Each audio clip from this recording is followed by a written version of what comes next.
Hello, it is iZype I just woke up, but somebody asked me to make a tutorial about this.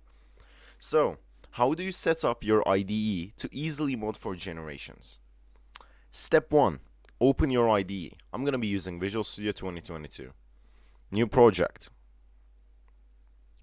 Create an empty C# console project. Name it whatever you want. I'm going to call this the cheese mod. For framework, it doesn't really matter what framework you select here, as long as you follow the regulations of the past code bases, like the past .NET frameworks, you should be fine. Generations uses .NET 4, so don't use any new .NET 6 features, and you should be fine. Create, close whatever this is. So, as you can see, this is .NET 6. We cannot use .NET 6. Let's delete all of this. Let's instead do using Unity Engine, using System, and that should be enough for now. But let's also create a class.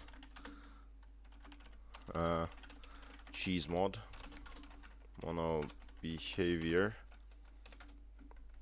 So as you can see, our IDE does not see model behavior and Unity Engine.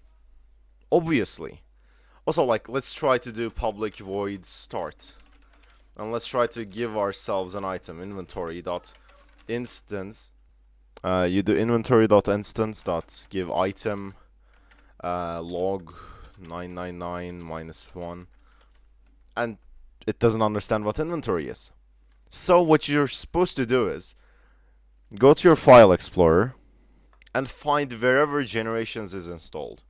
Go to generations data, managed, and you will see some DLL files here. Now everything you're supposed to do is documented on generationsgame.net. Press mods, and when you go to your first mod, it will teach you which ones you should include.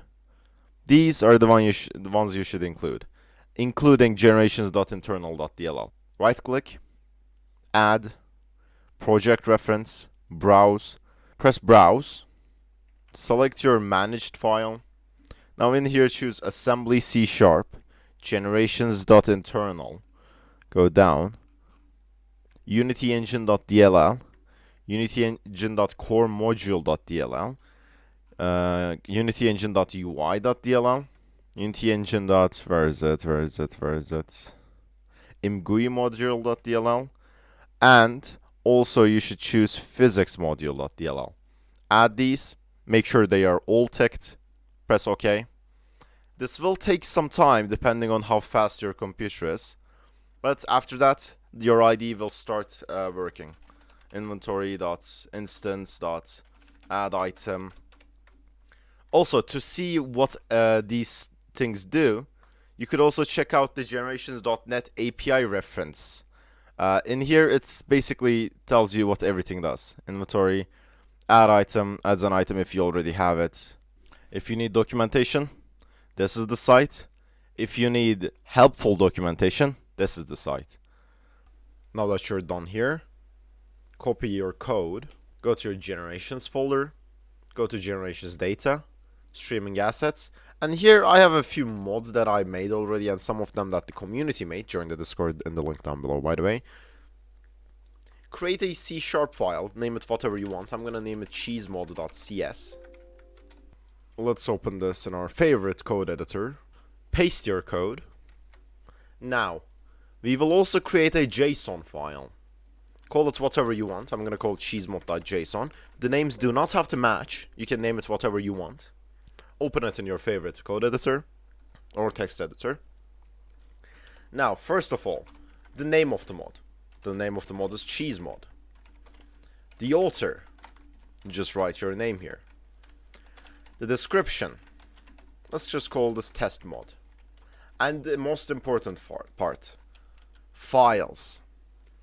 If you don't put your C# file's name here, generations will not compile it. Let's add cheesemod.cs. Now that we have added cheesemod.cs, when generations looks at this mod, it will compile this file and it will run it. Let's try it in generations. Now that we have generations open, press mods, and you will see your mod appear here. Just enable it. By the way, mods do not work on test island right now, so choose the default island. Choose a world. And yeah, your mod works. See? And when you open the mod list, you will see cheese mod by Zyapguy. I hope this video helped you a bit, and I will see you all in the next video about generations. See ya!